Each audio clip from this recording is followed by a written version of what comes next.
Hi and welcome to another story, and today we have part 5 of Hetty by Jacqueline Wilson, continuing from chapter 10. Gideon and I huddled in the cab. Mother had to pull us out. "Please be so good as to wait," she said to the cabman and approached the porter. "If you please, sir, I'm bringing my 2 foster children back to the hospital," she said. He nodded and let us through the forbidding gates. Mother walked us along the long gravel path towards the doorway. We stared up at all the windows, but we couldn't see inside. There were no children peeping out at us, no children playing on the grass, no children anywhere. I strained my ears, but could hear no chatter, no singing, no laughter. Mother rang the doorbell, and a tall woman in a dark dress and white apron opened the door. She had a white cap tied on her head and a long, grim face. She did not smile. "Foundlings 25621 and 25629, she said. "Yes, ma'am," said Mother huskily. "This is Gideon Smead and Hetty Feather. They are such dear children. Hetty is very bright indeed, and Gideon is very good and loving, though he doesn't speak just at present. He needs a little extra cosseting." "We treat all our foundlings in exactly the same manner. We have no favourites here," said the nurse. "Come along, children." She held out her hands. We shrank backwards, clutching Mother. "Say goodbye," the nurse said firmly. I was struck as dumb as Gideon. I couldn't believe it was actually happening. Not now, not so coldly and quickly. Mother gathered us together and kissed us, first me, then Gideon. "Goodbye, my dear lambs. Try to be good and make me proud of you," she whispered. "Hetty, look after your brother." She straightened up and took a step backwards, and then she turned and ran down the path, her hand over her eyes. "Mother!" I called. Before she could look back, the nurse shut the door, trapping us inside the hospital. She clasped our hands determinedly. Her own hands were icy cold and startlingly smooth. We were used to Mother's big, work-roughened hands. "I am Nurse Beaufort. Come with me," she said, setting off at a quick march. We had to scurry fast to keep up with her. Gideon tripped once, and she jerked his arm impatiently, hurting him. He started crying then, big tears splashing down his cheeks. "Don't cry so, Gideon. I'm here. I'll look after you," I said desperately. "Shh, child. You are not allowed to talk until outdoor playtime," said the nurse, yanking my arm too. She pulled us up a long flight of stairs. There was another nurse standing there waiting. She was dressed in an identical dark frock and white starched apron, but she was smaller and very squat. Her dress strained at the seams, and her white cap seemed too small for her dark pink face. She had little eyes, prominent nostrils, and several chins, looking for all the world like a pig in a bonnet. I gave a little snort, half laughing, half crying. "Be quiet, child," she snapped. She seized me by the shoulders and propelled me to the right. My head jerked around. Tall, grim Nurse Beaufort was propelling Gideon the other way. "Oh no, if you please, nurse, Gideon and me, we have to stay together," I said, struggling. "I'm not a nurse. I am Matron Peters. Now come along, child. You cannot go with your brother. The small girl's wing is this way," said Pig-faced Peters. "But you don't understand. He's only little. He can't manage without me." "Nonsense." "It is not nonsense," I shouted, stopping in my tracks. "I have to look after Gideon. I promised Mother." "You must forget all about your foster mother now. You are a foundling child, and you'll obey our rules. Our boys and girls live separately, and so will you." "Then let me say goodbye to Gideon. Let me explain to him. Oh, please, stop this ridiculous fuss this instant, Hetty Feather." "I won't stop. You are very cruel and wicked, and I hate you," I cried. I twisted my wrist out of her grasp and ran the other way after Gideon. "Gideon! Oh, Gideon!" I shouted. He was dragging his feet and drooping, his boots barely supporting him. He looked around, his eyes wide, his mouth a great O of terror. Then fat pig trotter fingers seized me by the shoulders. She hauled me along, kicking and screaming, marching me to the right, away from my poor brother. "How dare you behave so atrociously? You will be sorry, my girl, very sorry." She pushed me into a strange cold room with small bathtubs in orderly rows. "Right, missy, take your clothes off instantly. You need a bath." I stared at her. But I've had a bath. I'm clean as clean, look. Country clean," she said scornfully. "You need a good scrubbing to get rid of all those nasty bugs and beasties. Get those clothes off while I fill the tub." I took off my coat and then sat down to start unlacing my boots. The matron crumpled my good coat up into a little ball and dropped it into a basket. I gave her one boot and she threw it on top of my coat, careless of the muddy soles. She saw my shocked expression. "You won't need these any more," she said, giving the basket a contemptuous shake. I blinked at her. Were the foundling children required to run around naked? "You will wear our uniform now," she said. "Can I wear my best clothes on Sundays, miss?" "You must call me matron. No, you will wear your white tippets and aprons on the Sabbath, with bands around your cuffs, especially snowy white. And woe betide you if you get them dirty. Now hurry up, child. Get the rest of your clothes off and step into the bath with instant. While she was topping up the bath, her back turned, I took Jem's precious sixpence out of my pinafore pocket. I stuck it inside my mouth, for want of a better place to hide it. The coin tasted unpleasantly metallic, and felt as big as a dinner plate against my cheek. But it couldn't be helped. I was right to be cautious. Once I had my pinafore and dress and drawers off, standing shivering in my shift and stockings. The matron darted at me, snatched my rag baby and threw her into the basket too. She's not clothes, she's my baby, I protested, though it was hard to talk distinctly with the sixpence wedged in my cheek. It's nasty and dirty, and you're not allowed dollies here. But I can't sleep without her. Then you will have to stay awake, said the matron. She pulled the shift over my head, plucked my stockings from my feet, lifted me up and plunged me into the bath. Then she took a cake of red carbolic soap and started scrubbing me viciously. I wriggled and squirmed at the indignity, especially when she started washing my long hair, digging her fat fingers into my scalp and kneading it as if my head was a ball of dough. I put my hands up, trying to protect my poor head. My fingers scratched her wrists, and she dug harder, furious. Keep still, you fiery little imp, she said, lavering me into a foam. She fetched another jug to rinse the suds away. This will quench that fire, she said, pouring icy cold water over me. I gasped in shock and would have screamed at her, but I had to keep my mouth stoppered because of the sixpence. Then she hauled me out onto the cold floor and wrapped a thin towel around me. Well, dry yourself, child. Hurry up, hurry up. When I was halfway dry, she sat me on a stool and picked up a pair of scissors. I started trembling. What did she intend to do now? Cut off my fingernails? Cut off my fingers? She attacked my head with a hairbrush, smoothing out all the tangles so that my hair fell into a silky curtain past my shoulders. And then she started snipping, cutting my hair off right up to my ears. Oh, please don't cut my hair, I begged, but she paid no heed. She snipped until my hair was shorter than a boy's, and I was covered in damp red tendrils. She brushed them off me with the towel and then fetched another basket. The clothes inside this one, neatly folded. This will be your clothes basket, Hetty Feather. You are to keep your clothes in it at night, and woe betide you if you rumple them. She pulled out boots and stockings and bade me put them on. The stockings were stiff and bunched at the toes with repeated darning, and the boots were much too big for my small feet. I told matron, but she didn't appear to care. Put your dress on now. The right way round, you silly child. I will tie your apron for you. I hesitated. Where were my new undergarments? I saw something white in my basket, but it was simply a strange old-fashioned cap. There was no shift, no drawers, nothing. I sidled over to my old clothes. Leave them alone. They're going to be disposed of straight away. But matron, I have no drawers, I said, agonised. The matron's pig face went even pinker. You do not wear such garments here, she said. Now put that dress on at once. I stuck my poor shorn head through the stiff brown serge. It felt hard and scratchy against my scrubbed skin. She did up my buttons at the back for me, tied on the apron, and then stuck the cap upon me. There, matron marched me over to a speckled mirror above the stone slab sinks. Respectable at last. I stared at the forlorn figure in the mirror. Was that weird little creature in the cap really me? I shook my head violently, but the girl in the mirror shook her head back at me. Now you will join the other infant girls. Come with me. I hung back, fidgeting. Please, matron, I need the privy, I blurted.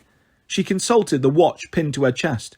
The instant relief break is not for another hour. You'll have to wait. But I need to go now, please. I'm nearly wet myself. She sighed impatiently. The privies are outside in the yard. I'm not trailing you all the way there.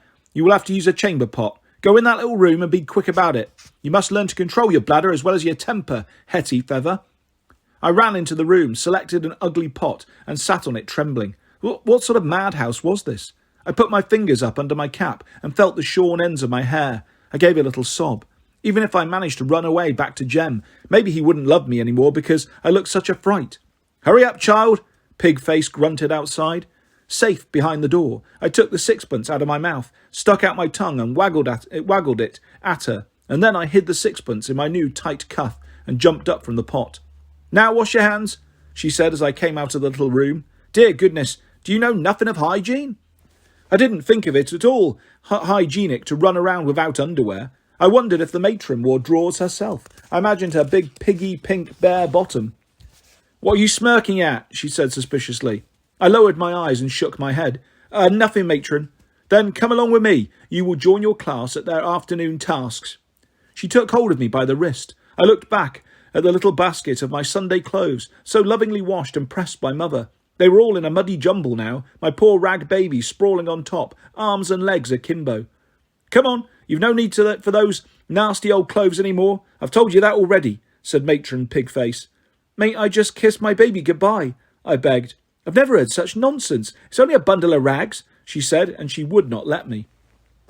I pictured my poor baby, so forlorn without her mother. I heard her wailing, abandoned in the basket. I wished she was little enough to hide about my person, like the sixpence, but there was nothing I could do. I had to leave her there, tumbled about in my clothes. I never saw her again.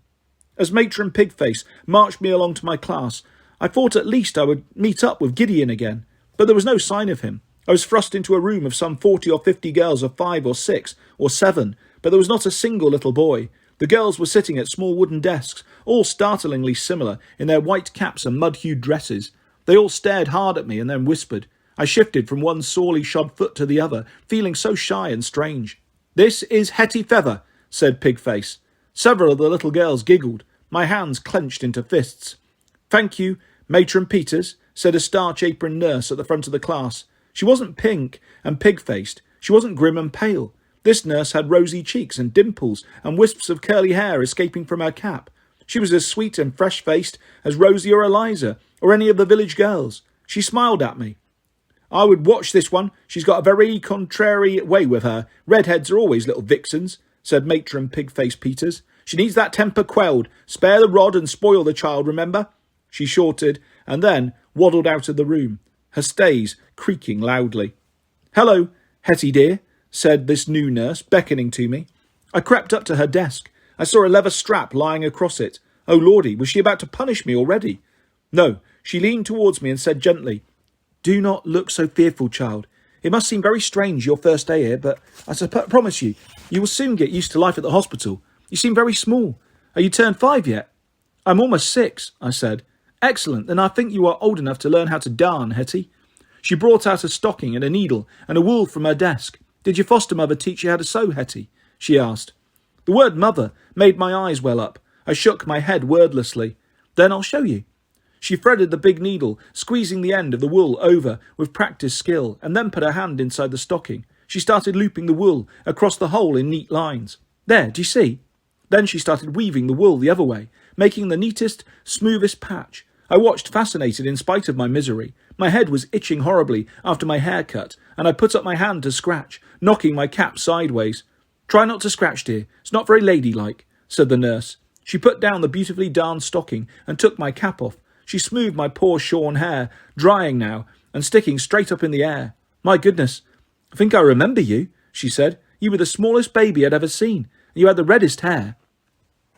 She was the nurse who had cradled me when I was newborn and wouldn't suck properly. She was dear, kind Winnie, though now she told me to call her Nurse Winterson. She made me sit on a stool beside her while I struggled to darn a stocking myself. I badly wanted to impress this gentle nurse and show her I could act like a big girl, even though I was so small, but I couldn't get the hang of darning at all. I pulled the needle too hard so that it came right off the wool, and then I had no end of bother re-threading it. Nurse Winterson kept threading it for me and patiently guiding my hands, but I could barely do a single stitch. I was in such a state I came near to flinging the stocking upon the floor. I heard whispers and giggles from the other girls. Every now and then I looked up from my wretched task and glared at them. They all seemed identical at first, but when I peered harder I saw some had rosy cheeks, some had pale, some had snub noses, and some had freckles. Some had blue eyes and some had brown. There was one girl with a pair of spectacles on her nose who had her head bent right over her stocking, examining her stitches. There was something familiar about the bend of her head, the little frown lines above her nose. Martha! I cried out. I jumped to my feet in excitement, my stocking rolling to the floor. Oh, Martha, it's truly you! I ran down the line of desks and threw my arms around her neck. The other little girls squealed and squawked at my behaviour. Martha herself edged away from me, looking alarmed. Hetty! Hetty! Nurse Winterson came speeding after me. You must not be so passionate, child, and you have to learn to stay still in your seat like a good little girl. But it's Martha, my sister Martha, I cried. Martha still looked dazed. Tell them, Martha, I'm your sister, Hetty. Martha blinked her poor squinting eyes. Hetty, she said. Did I ever have a sister, Hetty? Oh, Martha, you can't have forgotten me. This was such a terrifying thought that I burst into floods of tears. Oh, yes, said Martha, nodding now. You were the little one who cried a lot. She really seemed to have no other clear recollection of me. The girls on either side of her giggled, and Martha blushed and wriggled further away from me, clearly embarrassed. I let Nurse Winterson lead me back to my chair. I picked up my stocking and applied myself to darning, but tears kept brimming, and the stocking blurred in my hand. I was so shocked that Martha had barely remembered me. Her own sister. Did she not remember any of us? Rosie, Eliza, Nat, Jem? Surely she must remember Saul. I wondered when we were to meet up with all the boy foundlings. A bell rang at 4, and all the other girls stuffed their stockings into work baskets in their desks. Nurse Winterson took my poor, cobbled stocking and held it up, examining my enormous stitches. Oh, Hetty, you've sewn the sides together. How could anyone get their foot into this stocking? She said, wafting it gently in front of me. The other girls giggled and grinned. I felt my cheeks turn fiery red. We will try again tomorrow, said Nurse Winterson. Cheer up, Hetty. We will make an expert seamstress of you yet. Now run and play outside with the other girls. I followed them forlornly. I did not want to play with any of them, and I was sure they did not want to play with me. They scurried along the corridor and down the stairs, calling to each other, though they subsided abruptly when another nurse appeared on the stairs. She clapped her hands crossly. Quietly, girls. No talking at all until you get outside, she said. She noticed me skulking at the top of the stairs. Come along, child. Don't loiter. The girls' playground is down the stairs and through the big door. Please, Miss Nurse, mayn't I go to play with the boys? I asked. She drew herself up, hands on her hips. Of course not, you bold little girl. But I need to see my brother Gideon. He'll be so wretched without me. Please, nurse, I need to see my brother so badly, I begged. Nurse Winterson came and stood beside me, her hand on my shoulder. Perhaps it will help Hetty settle down if we let her see her foster brother for a few minutes, she suggested. But the other nurse shook her head firmly. Really, Winnie, will you never learn? You can't afford to be so soft-hearted with the children. If we change a rule for just one child, they will all be clamouring for special privileges. The fierce nurse turned to me. Now run away and play, or you shall be whipped. I ran because I certainly did not want to be whipped. The other girls were playing games of tag, or strolling around together arm in arm, or sitting in little circles telling secrets. I did not have anyone to play with. I peered around desperately for Martha. She was walking with a girl on either side, all of them singing a song. I sidled nearer until I was walking 2 steps behind. One of the girls craned round. Stop following us, she said. I'm not following you. I'm following my sister, I said fiercely. I ran around them and stood right in front of Martha. Her eyes blinked anxiously behind her spectacles. I'm so happy to find you, Martha. I've so much news to tell about Mother and Father. Dear Jem, did you know that Gideon is here too? We travelled together in a big steam train, and there is a new little baby, Eliza. Do you ever see Saul? And that horrid matron took all my best clothes and my rag baby. And I've been to a real circus, ridden on a white horse. I was babbling now, trying to get some kind of reaction from poor Martha. She looked bewildered. I don't really remember, she said. That was a long time ago. I only remember now. But now is so horrid, I said, starting to cry again. Don't cry, said Martha. Please don't. It hurts my head. All right, Hetty, you can walk with us. This is Elizabeth. This is Marjorie. They both sighed, but let me trail after them. When they resumed their silly song, all tra-la-las and tootle-tootles, I did my best to imitate them. Nurse Winterson rang the bell at the end of playtime. She smiled at me. There, Hetty, you've made friends already, she murmured to me. She didn't understand that Martha was simply trying to be kind because of our dimly remembered kinship, and Elizabeth and Marjorie certainly did not wish to be friends. We were all marched to the privies, where we took it in turns to relieve ourselves, 10 girls at a time. We then washed our hands with a horrible carbolic soap. I could barely reach up to the basin and got water right up my arms, wetting the uncomfortable cuffs on my sleeves. My hidden sixpence was rubbing a bruise on my skin, but I bore the pain proudly.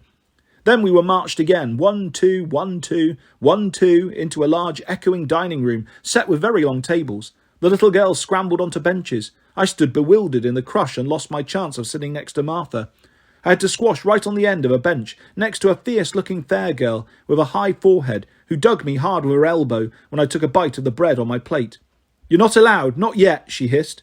We had to wait as endless lines of big girls filled in too, until the whole hall was filled with girls, girls, girls, all scarily alike in their brown dresses and white caps. My stomach was rumbling because I'd missed having any dinner on this most terrible day, but I still had to wait until Matron Pigface said, Let us say grace, girls. I did not understand and mumbled, Grace. The fierce girl snorted derisively. For what we are about to receive, may we be truly grateful. Amen, she chanted with all the others. We'd never said grace at home. We just grabbed our bowls from Mother and started spooning, but I was truly grateful for my slice of bread and my wedge of cheese. I wolfed them down in 4 bites and waited. And waited. There didn't seem to be anything else, apart from a mug of watered-down milk. I was a country child. We might have been poor, but Mother believed in giving us big platefuls, and our milk was always creamy rich. I wondered if my helping was minute, because I was the smallest girl here, but when I peered around, I saw that even the very big girls, with chests filling out their tippets, had the same size slices. I wondered how I was going to bear the enormous emptiness inside my stomach. I didn't realise that it wasn't simply hunger, though that was a small part of it. An entire loaf of bread and a round of cheese could not have eased the ache of my loneliness. I wondered how Gideon was faring in the boys' wing, unable to even to ask for what he wanted, and my tears brimmed again. The fierce girl beside me took no notice, but a big girl with long plaits came over to our table. "You can go and play for a little, you babies," she said. She stopped in front of me. "Oh dear, are you feeling monk?" "She's new today," said the fierce girl. "They're always monk when they're new." I didn't know what monk meant exactly, but I certainly felt it. "Don't cry, baby," said the big girl, and she lifted her own apron and dabbed at my eyes. "You're so weeny. Don't worry, I'll look after you. I'll look out for you. My name's Harriet." "My name's Hetty." "My, they're very similar. Some of the girls call me Hattie." "I had long hair like yours," I said, taking hold of her long silky plaits. "But that nasty, horrid matron with a pig face cut it all off." Harriet giggled, but put her hand over my mouth. "You mustn't talk like that about the matron. She wasn't being deliberately nasty or horrid. All the new girls have their hair cut off. It's the rule, in case of lice. But don't fret, yours will be as long as mine in 2 or 3 years. 2 or 3 years?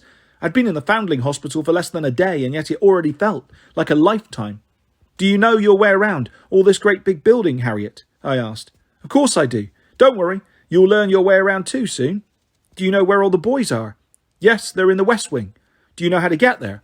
"Yes, but I've never been. It's not allowed." "Have you ever seen the boys?" "Oh, yes, sometimes. We see them across the yard at play, and we watch the sports day once a year. We see them in chapel too, though we're not supposed to peer around." "Couldn't we go together now, just to have a peep at them?" "Of course not, Hetty. We would be seen, and then we'd get into fearsome trouble." "I don't care. I need to see my brother," I said. "Ah." Harriet was silent for a moment. "I had a brother. 2 brothers. They're here too, Michael and John." She said their names uncertainly, as if she wasn't sure. I felt my throat tighten. She didn't seem to remember them properly, and yet she was a big girl, not a small girl, who was easily muddled like Martha. I resolved even more strongly that I would never forget my dear brothers, especially Jem, or my sisters, and that somehow I would find the boys' wing and seek out Gideon. Harriet wouldn't take me to the boys' wing, but she did take me to the big girls' room. There was no nurse keeping order, so the girls chatted as they mended clothes, sewing up split seams in the ugly brown dresses and hemming torn aprons. "Come here, Hetty. Let me show you something," said Harriet. I feared I was in for another sewing lesson, and had already proved myself spectacularly untalented at darning, but Harriet pulled off a long length of cotton thread, tied it together, and then placed it around her outstretched hands. "Watch carefully. I'll teach you how to play cat's cradle." I watched, though I didn't see a cat or a cradle, just strange patterns forming as Harriet fiddled the cotton with her fingers. She tried her best to show me what to do, praised me extravagantly when I managed to flip the thread into the right zigzag pattern. "Clever baby," she said. I felt a little indignant. She seemed all too ready to treat me like a 2-year-old, but I didn't protest. I was wonderful to have found a friend in this huge and horrifying hospital. 2 friends, if I counted kind Nurse Winterson. But at night time I was utterly friendless. All the little girls were lined up and washed by a big girl. She had long plaits like my Harriet, but she was nowhere near as kind. She scrubbed at our hands and faces with the horrid carbolic soap, not caring in the slightest if it went in our eyes. Then we were led to the infant dormitory, a vast room of 50 iron bedsteads. I was taken to a bed right beside the door and my clothes pulled off me by another big girl. She stuck a nightgown over my head. It was so long it trailed on the floor. My shorn hair stuck out wildly in all directions. Some of the other girls laughed and pointed. I licked my fingers and tried to make the tufts stick to my scalp. "Stop doing that, you look so silly," said the big girl. "Fold your clothes up neatly." "Neatly," I said, "and put them in your basket at the end of the bed." I did as I was told. I hid my lucky sixpence in my basket too, resolving to find a safer hiding place when no one was watching. "Now, say your prayers. Don't take too long about it, mind, and then get into bed." I knelt down, put my hands together and shut my eyes. "Dear God, please get me out of this horrid, hateful place," I prayed. Please don't let the matron and the nurses and the other boys be plaguing Gideon. I know it's all my fault he cannot speak any more, and I'm such a sorry girl. Please bless my dear family at home. Don't let me ever forget them. Please especially bless Jem. Please. But the big girl was tugging me impatiently. That's enough. Into bed now. I opened my eyes and saw that all the other girls were already under their covers. I hurried into bed myself. The big girl dimmed the light and said, "Good night. No talking now." She went out of the door and closed it tight. Immediately a whispering started. The girls called each other, chatting about their day. They started talking about me as if I wasn't there. What about the new girl, Hetty Feather? She looks a sight, that hair. She's so small and scrawny. I saw her sucking up to Harriet. She's so stupid at darning. She went down on her knees to pray, pretending she's so holy. She's just acting monk to make people sorry for her. I don't like her at all. I jumped out of bed and ran to the nearest girl. "Well, I don't like you," I cried, and I pulled her ear hard. She screamed, and I ran to the next bed. "And I don't like you." I pulled another ear, and then ran on. "Or you. Or you." They all set about shrieking, and then the door burst open, and someone stood there, an oil lamp held high, illuminating her ugly features. It was Matron Pigface.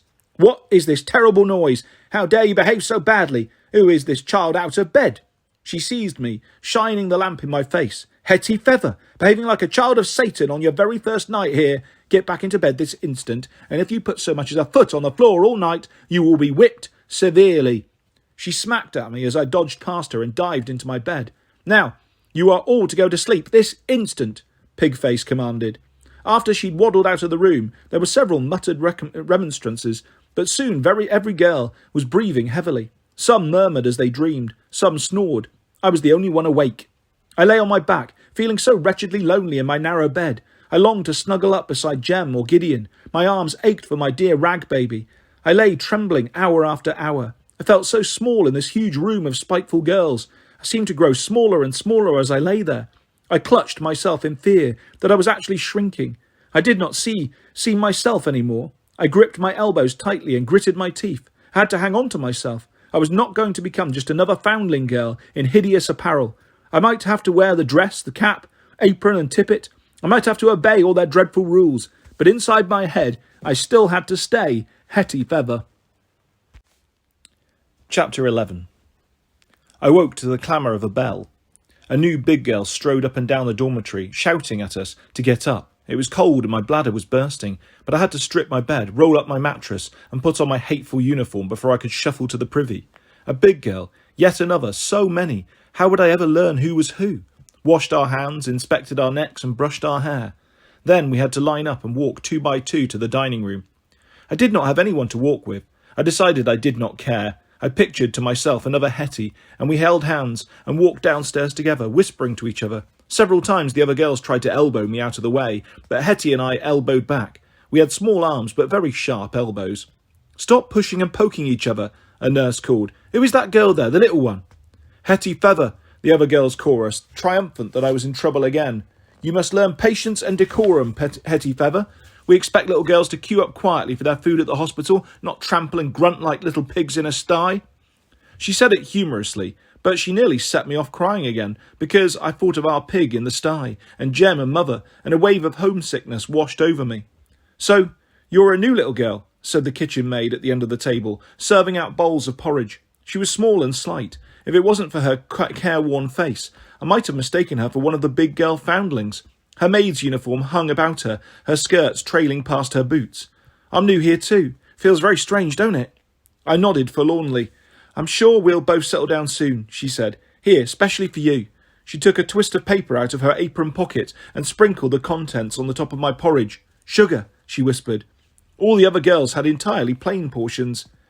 "Get on with it, Ida. There isn't time to talk to the children," the fat cook called from the serving hatch. Ida winked at me. I did my best to wink back, though I hadn't quite mastered the art, and I fear I squinted dreadfully. Ida's unexpected kindness cheered me, even more than the sprinkle of sugar. I still had to face the ordeal of morning school. We had a proper mistress, not a nurse, an elderly lady called Miss Newman. She did indeed resemble a new kind of man. She was tall and square-shouldered, with a severe bun scraped back from her wrinkled forehead. She could control her hair, but her eyebrows wrinkled in unruly fashion above her small spectacles. She was plainly dressed in a grey blouse with a white collar and a dark grey skirt. with just a silver clasp on her belt to break the monotony. But she looked exotically glamorous in comparison with the dull uniform of all the nurses. She stood at the front of our classroom and peered hard at us, all us girls. She saw me and raised her formidable eyebrows. "What's your name, little girl?" "Hetty Feather, nurse, miss." "You will address me as Miss Newman, if you please." "Yes, Miss Newman." "Did you attend school in your foster home?" "No, Miss Newman." She sighed. "Well, you're going to have to concentrate very hard, Hetty Feather." She held up a large placard with 4 pictures. There was a round rosy fruit, a big brown furry creature, a yellow piece of furniture, and a black and white animal waving its tail. Each picture had writing underneath it. A is for apple, B is for bear, C is for chair, and D is for dog, I declared. Miss Newman stared at me. "I thought you said you had never attended school, Hetty Feather." "I haven't, Miss Newman." "So how have you learned to read?" "Oh, my big brother Jem read to me," I said proudly, "so I learned all my letters." Miss Newman nodded approvingly. "Then he was a kind brother to you, child?" "Oh, he is, the kindest brother in the whole world," I said fervently. Miss Newman led all of us through the alphabet with her coloured placards, and then we progressed to the much duller but still interesting spelling out of little words.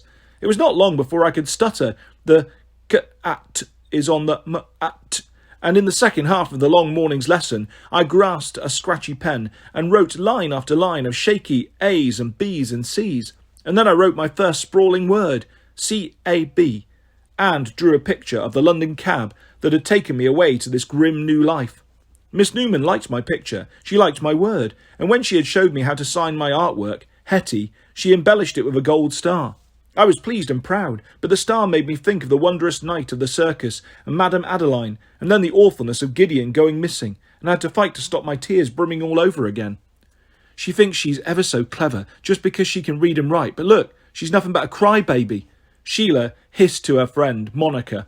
Sheila was the fierce fair girl with the high forehead, and I already detested her. However, Martha came and peered very closely at my picture, running her finger along the lines, as if it helped her to see. "Very good, Hetty, and you have a gold star. I've never had a gold star yet. I won't either, I'm a total dunce." She sighed, though she said it cheerily enough. "Well, I think you're very clever," I said loyally, even if Martha did not remember me properly. I remembered her. We were still sisters, no matter what. Martha was truly very good at our singing lesson. We had to stand in lines and sing long, dreary hymns. I did not know the words yet, so I could only hum uncertainly to the piano music, but Martha's voice soared high above the others, making me shiver with its sweetness. Wait till I tell Mother. She'll be so proud that Martha can sing like an angel, I thought, and then I realised I would never be able to tell Mother. I had to fight the tears this time, knowing that if I cried again the other girls would torment me. I screwed up my face desperately. "Look at Hetty Feather," sang Sheila, keeping in time to the hymn. "She looks like she's about to wet herself." I did actually need to go to the privy. I couldn't get used to the idea of only being able to go when the nurses commanded. My bladder and bowels had a will of their own, and I prayed I would not have an accident. One girl was wriggling and jiggling towards the end of the line, and Miss Newman spoke to her sharply. "Stop fidgeting, Sarah Barnes." Sarah jumped, and then water started trickling down her legs, spreading in a pool about her boots. The girls on either side of her sprang away, and everyone stared and pointed. Miss Newman sent Sarah out of the room in disgrace. She shuffled soggily away, her head bowed, her face scarlet with shame.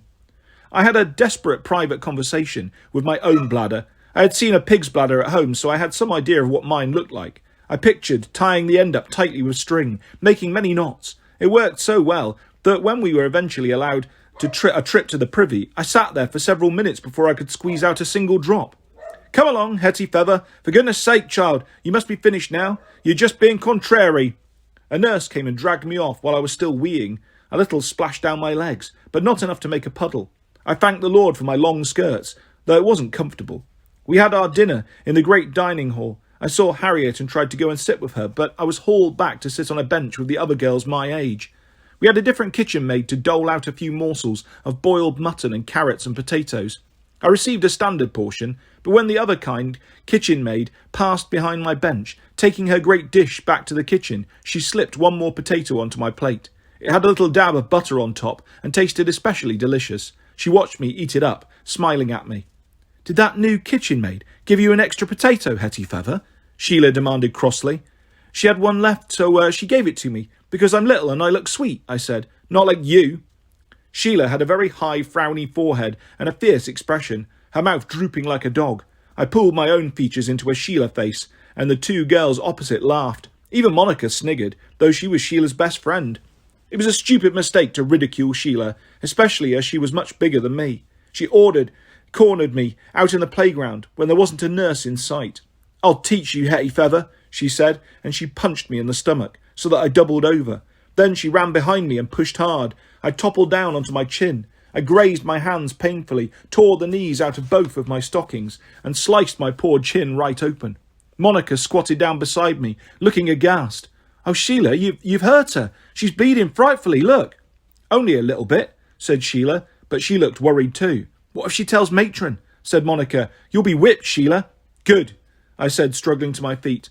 I wiped my stinging chin with my hand. I was startled when I saw the bright red on my fingers, but I decided to be brave.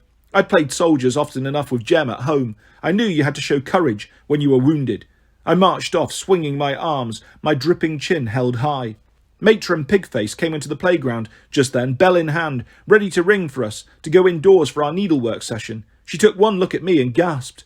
Hetty Feather, whatever have you done to yourself, you wretched child? Every girl in the playground stood still, staring at me. Out of the corner of my eye I saw Sheila and Monica clasping hands. Answer me, Hetty Feather, Pigface bellowed. I did not want to answer her. I did not want to admit to all the infant foundlings that Sheila had knocked me down and I had failed to punch her back. It was too shaming. Matron Pigface was peering closely at my chin, inspecting my hands, lifting my skirt to see my torn stockings and oozing knees. Have you been in a fight? I shook my head, because I hadn't had the wit or strength to fight Sheila back. So did some girl here attack you? Pigface demanded. I opened my mouth at last. I looked at Sheila. I didn't want to give her the satisfaction of everyone knowing she had triumphed over me. No, Miss Matron, no one attacked me. I fell over because these blooming boots are too big.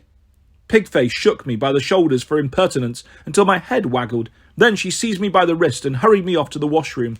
She scrubbed at my chin and hands and knees with carbolic soap. It stung horribly, but I stood still and stiff, because I was a wounded soldier and would not show weakness to any enemy. Then she painted my chin with strange purple liquid from a medicine bottle. This stung even worse than the soap, and I wriggled just a little.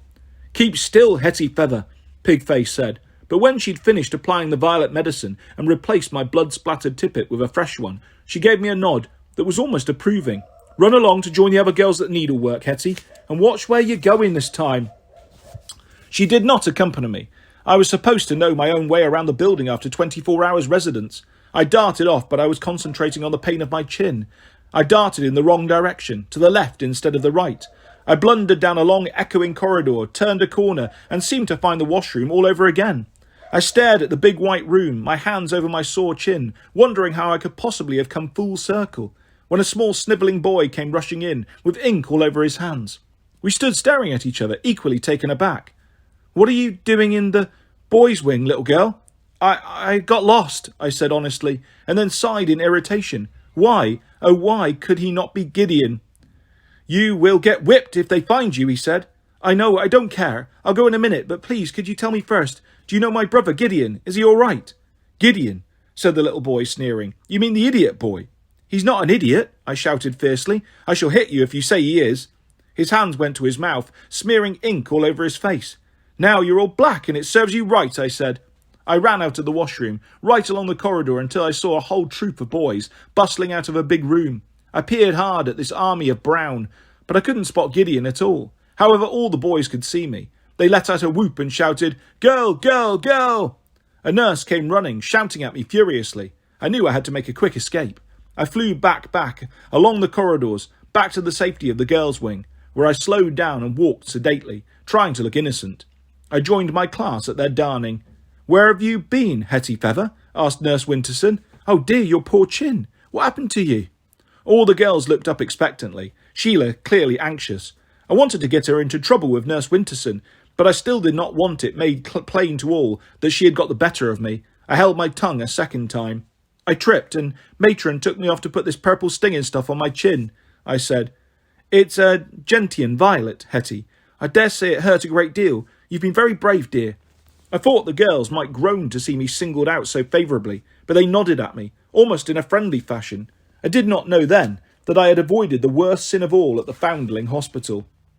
No matter how a child is teased or tortured, they must never ever tell a nurse or matron. If they do, the others will torment them until the last day at the hospital. I had unwittingly kept to this rule and won everyone's respect.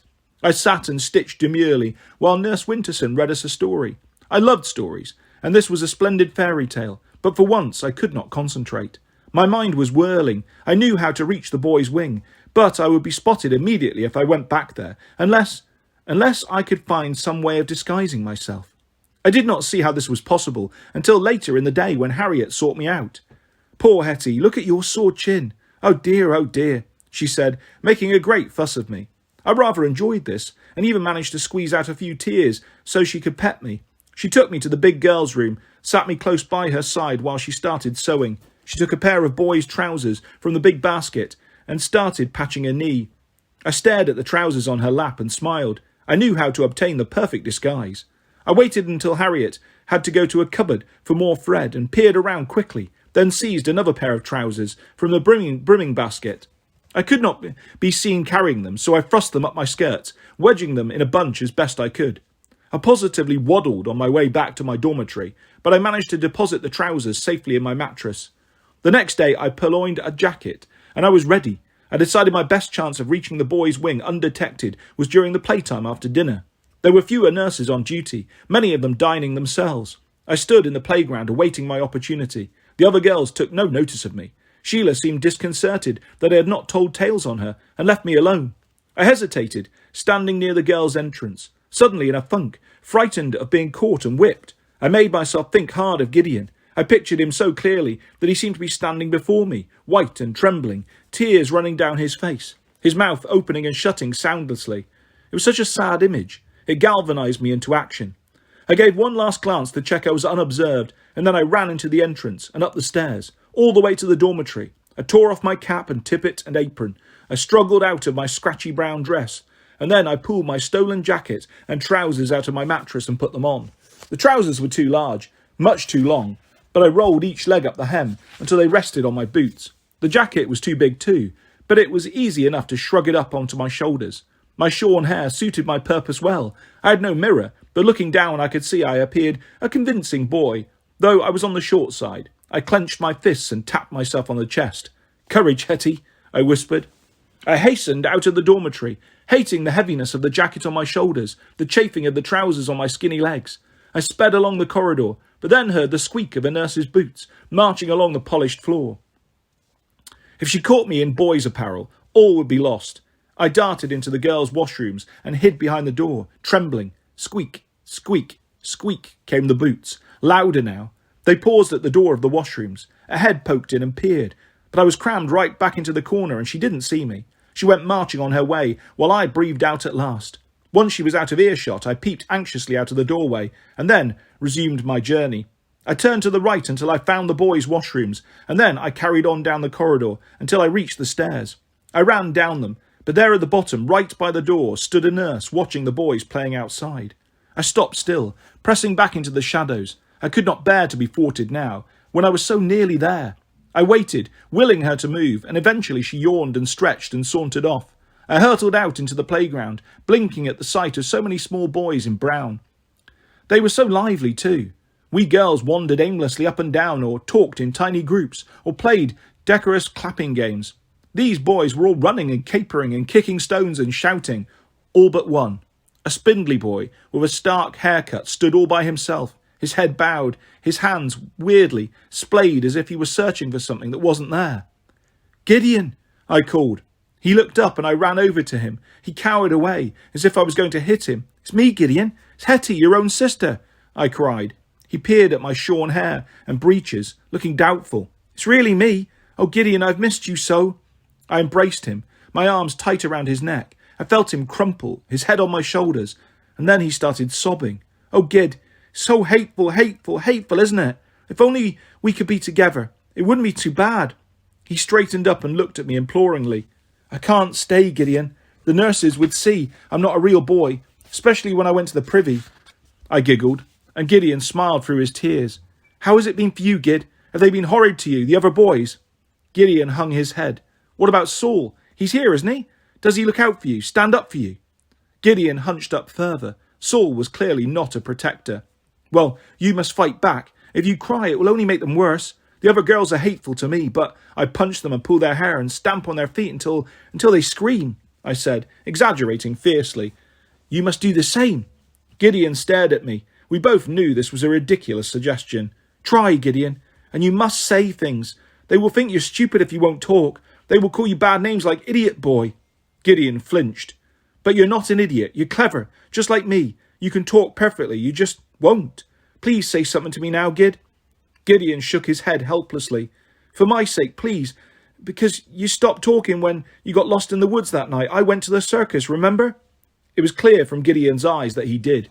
I felt so bad since, knowing it was all my fault. It would make me feel so much better if you said something. Anything. You can call me names if you like. You can say Hetty Feather is a mean, nasty, pig-faced, smelly-bottomed sister. Go on, say it. Gideon resisted, but he smiled again. Well, say it in your head if you won't say it out loud. Talk to yourself every day. Talk about home. We mustn't forget, Gideon. It's the most important thing of all. Martha can barely remember anything, not even me. But if we talk to ourselves, picture home again and again and again, it will stay true in our heads. We must picture Mother. Gideon moaned softly. Yes, remember Mother, her dear red face, her lovely warm smell, her big chest, our Mother, and great father. Remember him galloping around you, with you on his shoulders, and Nat with his jokes and his whittling. Did they take your wooden elephant, Gid? They took my dear rag baby, but I've still got Jem's sixpence safe. Oh, Gideon, picture Jem. Remember our dearest brother. Listen to me. Listen hard. Jem is going to come for me when I'm older, and he'll come for you too, and we'll all live together and be happy again. And you will be free to dance, Gid. You can even wear a silver suit if you like. Remember the tumbling boys and their dance? Gideon's face suddenly lit up. He pointed his foot in its clumsy boot and then twirled around while I clapped. But the other boys were watching. They started pointing and jeering. See the idiot boy dancing? He is not an idiot, I said, clenching my fists. I'll punch any boy who calls him that. They laughed louder and harder because they all towered over me. Who is this little redhead runty lad? Is he new? I've never seen him before. They were gathering around us, which made me nervous. He's a rum little fellow. Where's his waistcoat and cap? He's only half dressed. What's your name, boy? I'll tell you his name. It's Hetty Feather, someone said. I spun around, and there was Saul, grown thinner and taller, his face pinched, his bad leg bent sideways, and he clutched a cane for support. The other boys roared at my name. The cripple's talking such rot. Hetty Feather, that's a girl's name. She is a girl. She's my foster sister, said Saul. He looked at me, his cheeks flushed. Remember, Hetty Feather. You tell Gideon to remember, but you forgot me. He's a girl, said the biggest boy. He seized hold of me and thrust his hand down my breeches, though I struggled and shrieked. He is a girl, he yelled triumphantly. There's a girl over here. A girl in breeches. Come and see the girl, the red-haired girl. They were all running towards me. I saw a nurse in the distance raise her head and stare over at the hubbub. I have to go, Gid, or I shall be in terrible trouble. But you remember, promise. Remember everyone at home. Remember me, your Hetty. I gave him a quick kiss on the cheek. I might have tried to kiss Saul too, but he spat at me, so I spat back and then dodged round him and ran. The boys shouted after me, some of them running in pursuit. I heard a wail. I turned. Gideon was waving wildly at me. His mouth was open. My Hetty, he called, his voice cracking. There was uproar as they all heard him speak, but I could not stay to congratulate or comfort him. I shot inside the entrance and ran like a rat, desperate for cover.